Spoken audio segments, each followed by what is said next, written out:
안녕하세요. 길냥입니다. 제가 오늘은 원래 다른 주제로 말씀을 드리려고 했는데 마침 눈에 띄는 언론 기사가 있어서 한번 소개해 보려고 합니다. 서울 신규 아파트 15% 할인, 그래도 안 팔린다. 이 기사인데요. 강북구의 칸타빌 수유 팰리스, 무순위 청약에서 미달하니까 최초 분양가 대비 1억 5천에서 1억 7천만 원 할인해서 분양하고 있다. 이 기사입니다. 제가 이제 이 기사에 관심을 가진 이유는요. 미분양 아파트를 깎아서 파는 현상이 사실은 이제 경기도나 인천에서는 사실 심심찮게 있었어요. 근데 서울에서 이런 일이 발생한 게 굉장히 오랜만에 보는 현상이거든요. 그래서 눈에 띄어서 한번 소개해 볼까 합니다. 이제 칸타빌 수유 팰리스 이 아파트는 사실은 굉장히 좀 특이한 케이스예요. 처음 분양할 때부터 워낙 분양가가 너무 비싸다. 여기가 이제 분양가 상한제가 적용되지 않는 아파트거든요. 그래서 이제 말이 많았던 아파트인데 실제로 미분양이 낮고 그래서 계속 이제 무순위 청약을 진행을 했는데 할인 분양까지 하게 될 줄은 저도 미처 생각을 못했습니다. 무순위 청약 몇 번 하지도 않고 바로 이제 할인 분양이 들어갔어요. 자, 서울 시내 부동산이 2013년 말, 2014년 초부터 상승세로 돌아섰어요. 그 뒤로 한 7, 8년 계속 집값이 올랐죠. 특히 이제 서울 시내 많이 올랐어요. 그러다 보니까 이 부동산 카페에서 보면 부동산은 항상 오르기만 하는 걸로 알고 있는 분들이 너무나 많고 다른 상품들은 할인 판매하는 경우 많잖아요. 백화점이나 대형마트 주기적으로 할인 행사하고 근데 아파트에서 할인 행사를 한다는 걸 이게 분명히 옛날에 있었던 사건인데 하우스푸어 시기에 굉장히 많았거든요. 근데 2014년 이후 서울 및 수도권 계속 집값이 상승을 하니까 계속 오르기만 하니까 부동산 카페에 대다수의 사람들이 아파트 할인 분양이 있었다는 사실 자체를 전혀 모르고 있더라고요. 그러니까 아파트 부동산은 항상 오르기만 하고 할인 분양 이런 건 전혀 발생하지 않는 걸로 알고 있는 분들이 너무나 많아요. 대부분이 그래요. 부동산 카페에서 보면 경각심을 고취한다 이런 차원은 아니고요. 그렇다고 요즘 부동산 시장 좀 하수상하니까 겁을 주겠다 이런 의도는 전혀 아니고 뭐라고 할까 부동산은 이런 것이다. 실체? 이런 걸 한번 보여드리는 차원에서 이 기사를 좀 소개해 보도록 하겠습니다. 서울에서 신규 공급된 단지가 대거 미분양되면서 최초 분양가에서 15% 할인한 할인 분양에 돌입했다. 서울 지역에서 신규 아파트 단지가 할인 분양한 것은 2009년, 2010년 사이에 많이 있었는데 이제 10여 년 만이다. 정확히 말하면 10여 년 만은 아니에요. 2015년, 16년까지도 서울 시내 아파트 할인 분양이 있었어요. 그러니까 7년 정도 만에 보게 되는 현상입니다. 서울 강북구 후분양 아파트 이제 칸타빌 수유 팰리스가 이렇게 된 거예요. 현재 전용 59제곱미터는 최저 6억 8천만 원에서 최고 7억 8,540만 원 선.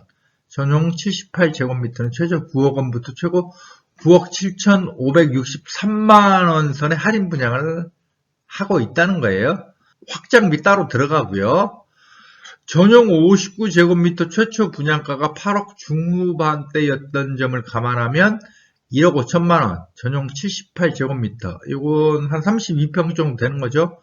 최초 분양가보다 1억에서 1억 7천만 원 할인해서 지금 다시 분양을 하고 있는 겁니다.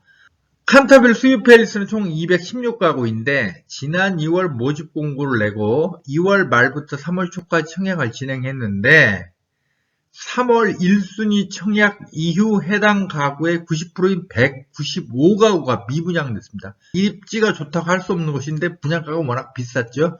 분양가 상한제가 적용되지 않는 아파트였기 때문에 이후 세 차례 무순위 청약을 진행했지만 물량 털어내기에 실패했다. 제가 좀 놀란 게 저는 서울 시내 안에서 할인 분양 아파트가 등장한다면 요즘 부동산 시장이 안 좋다고 하더라도 그래도 한 2년 정도 뒤에 등장할 줄 알았어요. 근데 굉장히 빨리 등장한 거죠. 물론 다시 한번 말씀드립니다만 칸타벨 수유 팰리스는 이제 좀 특이한 케이스이긴 해요. 그래도 서울 시내 안에 할인 분양 아파트가 등장하기 시작했다. 이거 상당히 제 개인적으로 봤을 때는 좀 주목할 만한 사건이라고 봅니다. 아파트 할인 분양, 요게 하우스 푸어 시기에 굉장히 많았어요. 자, 이 기사를 한번 보겠습니다. 2016년 7월 기사인데요. 강서 그랜드 아이파크 주상복합 아파트 43% 할인 분양. 할인율이 43%나 돼요. 강서 그랜드 아이파크는 지금 현재 강서구청 사거리 부근에 있는 대형 평수로만 40평대 이상 대형 평수로만 구성된 아파트 단지입니다. 지하 7층 최고 18층까지 있고요. A블록은 전용 면적 112제곱미터에서 181제곱미터 120세대, B블록은 전용 면적 117제곱미터에서 130제곱미터 39세대. 그러니까 세대수는 많지 않은데 아이파크가 상당히 야심차게 내놓았던 선보였던 아파트 단지인데 그때 이게 미분양이 났었죠. 과거 이제 2005년 무렵에 버블7 시기에는 대형 평수 아파트 선호가 아주 심했어요. 근데 하우스 푸어 시기를 거치면서 대형 평수 아파트는 찬밥 신세가 됐거든요. 그래서 더더욱 분양이 잘 안 됐어요. 그러니까 팔다 하도 안 팔리니까 나중에는 43% 할인 분양. 물론 제가 정확히 기억나지는 않는데 이 할인 분양한 세대가 그렇게 많지는 않았던 걸로 기억을 해요. 그래도 무려 43% 할인 분양을 했고 요게 2016년 7월의 일이에요. 서울 아파트 가격은 2013년 말에서 2014년 초부터 상승세로 돌아섰는데 그럼에도 불구하고 대형 평수 아파트 선호도가 확 떨어지니까 2016년 7월에도 무려 43% 할인 분양을 했던 거예요. 제가 이제 김포 고촌을 소개하면서 고촌의 대형 평수로만 이루어진 월드 메르디앙을 칭찬을 많이 했어요, 제가. 세대당 평균 대지 지분이 워낙 넓어서, 갑자기 기억 안 나. 18평이던가, 20평이던가. 여기 20평 넘지, 여기가. 여기도 38평에서 55평까지 대형 평수로만 구성된 아파트예요. 이 고촌 월드 메르디앙도 할인 분양으로 하여튼 몸살을 앓았던 곳이에요. 제 기억으로 이게 처음 2008년인가 분양을 할 때 48평형이 확장비 포함 6억 5천에 분양을 했어요.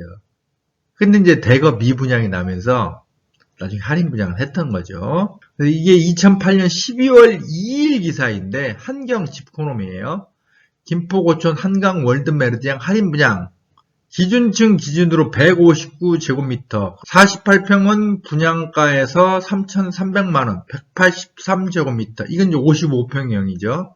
요건 3,700만원을 깎아주며 중도금은 전액 무이자로 융자해준다. 이게 2008년 12월 기사거든요. 근데 요건 2016년 8월 블로그에 올라온 글이에요. 김포고촌 월드 메르디앙 파격 할인 분양. 한강 조망권 최대 22% 파격 할인 분양. 월드 메르디앙은 8년간 물량이 다 소화가 안 된 거예요. 이거 2017년인가 2018년에 완판됐을 거야, 이게. 한 10년 걸렸을 거야. 그러면 10년 동안 안 팔린 아파트는 비어 있었나? 그게 아니에요. 제가 기억으로는 이 건설사에서 아마 여기 전세를 줬을 거야. 전세를 내놨을 거야. 하도 안 팔리니까. 그리고 정확히 좀 기억이 조금 불투명하긴 한데 이 월드건설이 고촌 이 한강 월드 메르디앙 분양에 실패하면서 그 자금난이 심각해져서 이 회사가 없어졌을 거예요. 아마 망했던가 다른 회사에 인수했던 거 그랬을 거예요. 지금 월드건설 없잖아요. 하우스푸어 시기가 2010년에서 2012년 사이에 가장 극심했거든요. 근데 그 뒤로도 그 여파가 오래 갔어요. 특히 이제 경기도나 인천 같은 경우에는 2018년, 19년까지도 집값이 상승세로 돌아서지 않은 곳들이 꽤나 많았어요. 아무튼 그 여파를 지금 보여주는 거예요. 영종 하늘도시 사건 분신 아닌 참사. 이건 2014년 6월 기사인데요. 영종의 하늘 신도시가 있죠? 영종도 하늘 신도시도 정말 미분양으로 굉장히 몸살을 심하게 앓았어요. 이게 한라 비발디에서 발생한 사건이에요. 한라건설 브랜드가 비발디잖아요. 여기 분양을 했는데 총 1,300여 가구였는데 300가구 정도만 분양이 됐어요. 1,000가구가 미분양. 2012년에 입주를 시작했는데 입주를 시작한 당시에도 1,000가구가 미분양이었던 거예요. 이게 준공디 미분양이 진짜 악성 미분양이거든요. 그러니까 미분양이 두 종류예요. 우리는 되게 선분양 제도니까 공사 본격화되기 전에 미분양되는 경우는 심심찮게 많죠. 문제는 아파트 공사가 완전히 끝나고 입주가 시작됐는데도 미분양되는 거. 이게 진짜 악성 미분양이에요. 총 1,300가구 가운데 1,000가구가 미분양, 준공디 미분양이었던 거예요. 그러니까 2년 정도 한라건설이 버티다 안 되니까 이걸 30%를 할인해서 팔아버렸어요. 그러니까 기존에 미리 분양을 받았던 300여 가구에 선분양 받았던 주민들이 엄청나게 반발을 했죠. 30% 할인 분양된 아파트를 매수하고 이사 오는 주민들을 미리 이전에 선분양 받았던 주민들이 이사 못 오게 막았어요. 바리케이드 치고. 그런 사건이 수도권 곳곳에서 벌어졌다니까요, 이게. 그러다가 이 대치 상황에서 이사 오는 주민들하고 이사 못 오게 막고 있는 주민들 사이 대치 상황에서 이분이 한라 비발디 주민이자 동시에 영종 하늘도시 아파트 총연합회 회장이셨어요. 이분이 분신 자살을 해버렸다. 아주 비극적인 사건이었어요, 이게. 당시 네이버 댓글을 보면 아니 자본주의 논리에 따라 물건이 안 팔면 깎아 파는 게 당연한 건데 뭐 이렇게 반발하냐? 뭐 이런 댓글이 많이 달렸는데 이론상으로 해야 맞는 말이죠. 그러나 우리나라뿐만 아니라 전 세계 어디나 보통 평범한 사람들의 거의 전 재산은 부동산이라고요. 부동산 집 한 채라고. 자기는 제 돈 주고 분양 받았는데 아니 건설사가 30% 할인해서 깎아서 팔아버리면 먼저 분양받았던 사람들은 이게 정신을 온전히 가질 수 있겠어요? 멘탈 붕괴 정도가 아니지, 이 정도면. 그래서 이런 사건이 벌어졌던 거예요. 이게 2014년이잖아요. 이게 8년 전 사건이라고, 이게. 자, 불 꺼진 아파트. 이 얘기 들어보셨어요? 이번 부동산 폭등기에 부동산에 관심을 가졌던 분들이라면 불 꺼진 아파트 모르시는 분 아마 많을 거예요. 특히 2030 영끌족들. 자, 이게 2015년 4월 기사예요. 입주 6년차 불 꺼진 아파트 입주민들도 분통. 기사 앞부분을 좀 읽어보겠습니다. 미분양으로 몸살을 앓고 있는 일산 식사지구 가보니 아무리 주변 환경이 좋아졌다고는 하지만 요즘도 거리나 부동산 중개업소에 나붙은 할인 현수막만 보면 우라통이 터져요. 입주한 지 5년이나 됐는데도 불 꺼진 아파트가 많다 보니 빨리 벗어나고 싶다는 생각밖에 없네요. 지난 14일 경기 고양시 일산동 식사동의 한 아파트 40도 초반에 입주민 하소연부터 했다. 그는 2007년 말 이 아파트 123제곱미터를 확장비 포함 총 7억 2천여만 원에 계약했다. 이런 지하철역, 백화점 등의 편의시설과 우사권 등 프리미엄이 있다는 분양업체 설명에 기대감을 갖고 계약서에 도장을 찍었다. 하지만 2010년 입주한 이후부터 화병에 걸릴 정도다. 2007년에 7억 2천만 원이면 이게 굉장히 비싼 아파트죠. 이 15년 전이잖아. 15년 전 7억 2천이면 굉장히 큰 돈을 쓴 거예요. 시행사가 미분양을 이유로 일명 땡처리 분양에 나서면서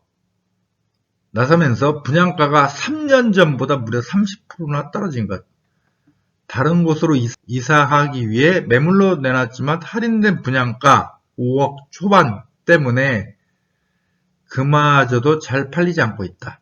부동산 중개업소에선 4억 7천만 원 선에 내놔야 한다고 하니 결국 2억 5천만 원이나 손해를 보고 팔아야 하는 셈이다. 이 같은 사례는 일산 신도시 곳곳에서 벌어지고 있다.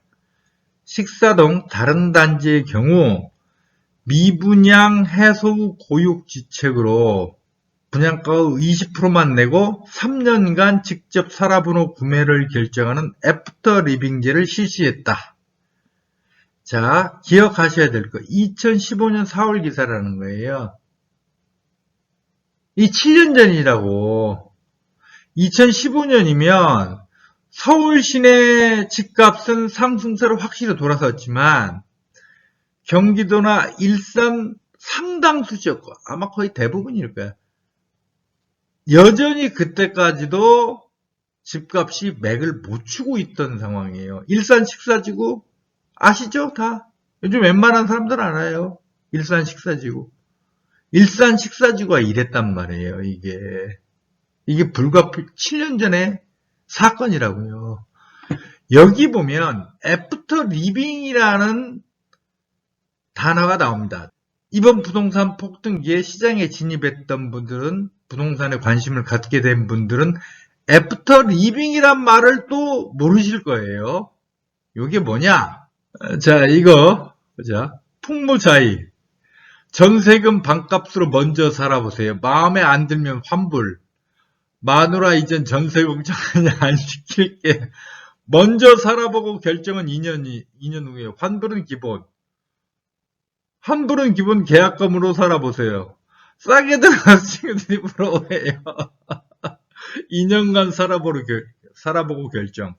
행복을 주는 아파트 위시티 블루밍 명품 일산저희 3년 동안 살아보세요.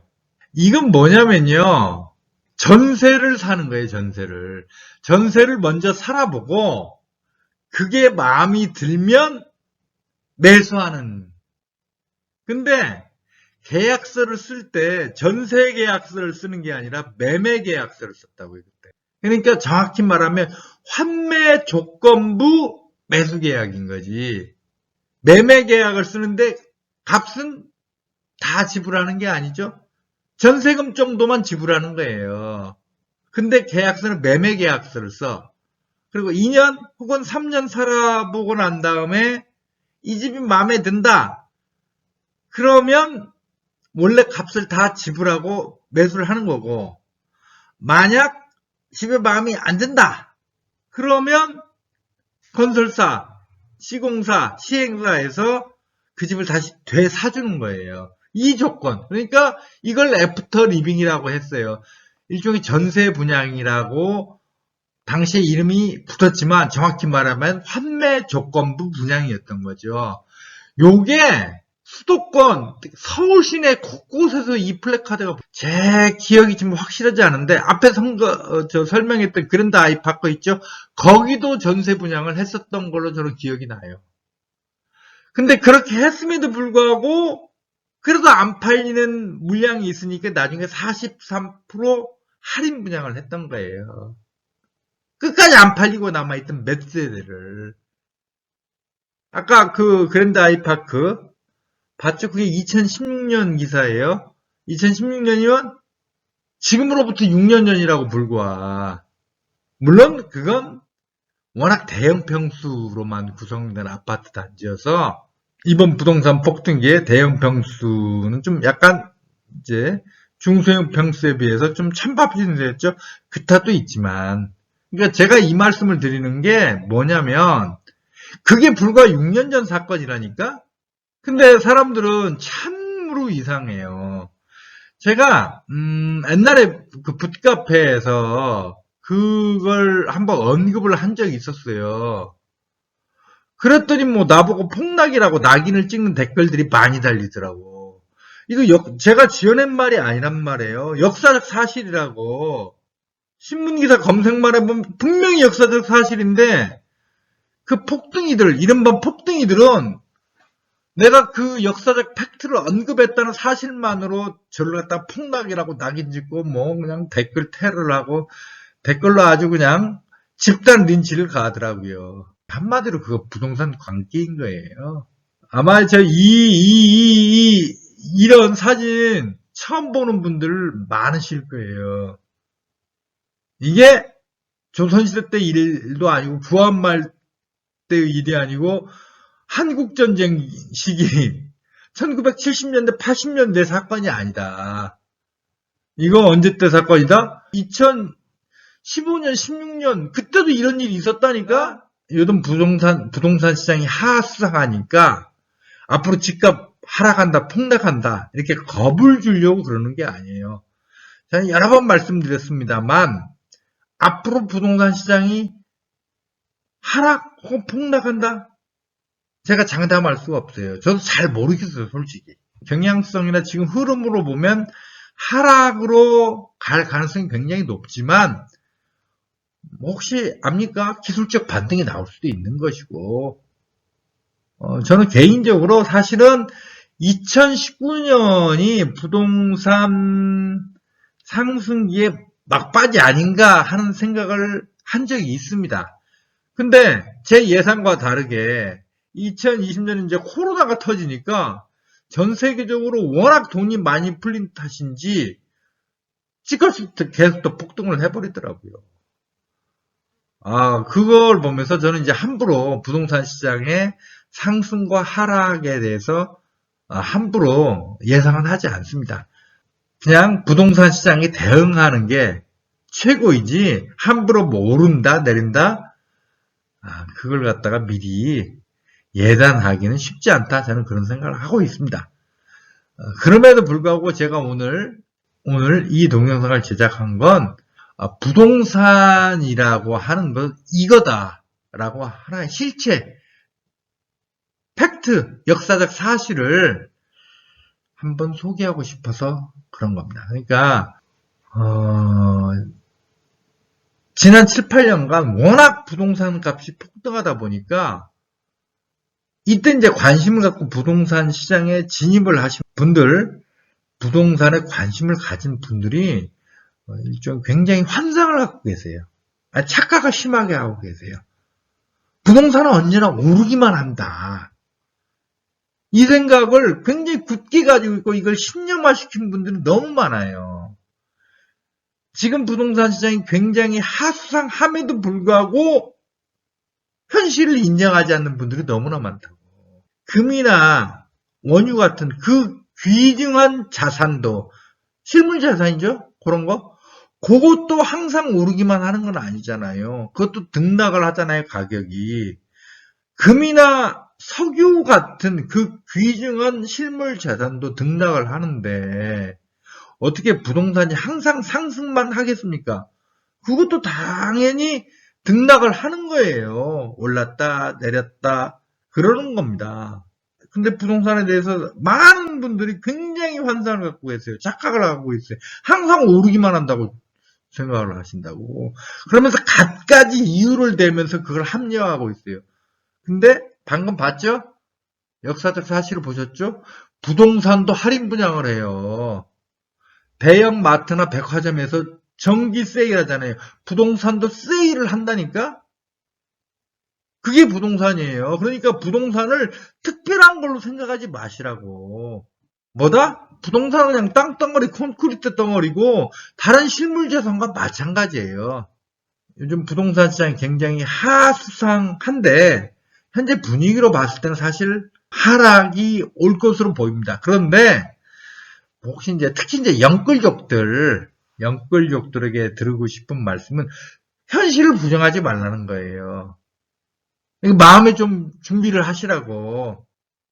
마음의 준비를 하시고 담담하게 현실을 받아들일 준비를 하세요. 그래서 자기가 봐서 내가 견딜 것 같다. 그러면 이른바 존버를 하시면 되는 거고, 아무리 내가 의지가 강해도 이거 견디기 힘들 것 같다. 그러면 과감하게 손절매를 하시라 이겁니다. 괜히 괜히 뭐라고 할까? 고집? 그렇지. 고집이지. 이른바 똥꼬집 부린다고 해가지고 해결 문제가 아니에요. 부동산 시장의 이 변화에 따라서 본인에게 미치는 영향은 자기가 똥꼬집 갖춘다고, 똥꼬집 가지고 존버한다고 해서 피해갈 수 있거나 해결할 수가 없어요, 그건. 그러니까 냉정하게 자기 나름대로 여러 가지 정보도 취합하시고, 다시 한번 합리적이고 이성적으로 생각을 하셔서 부동산 시장에 대응하시라. 예단하지 말고 대응하시라. 뭐 주식시장 격언이 있다면서요. 시장은 예측하는 게 아니라 뭐 대응하는 것이다. 정확한 말인지 아닌지 모르겠네요. 제가 주식을 안 해봐서. 근데 똑같아요. 부동산 시장도. 부동산 시장도 섣불리 예단하지는 마세요. 잘 대응하세요.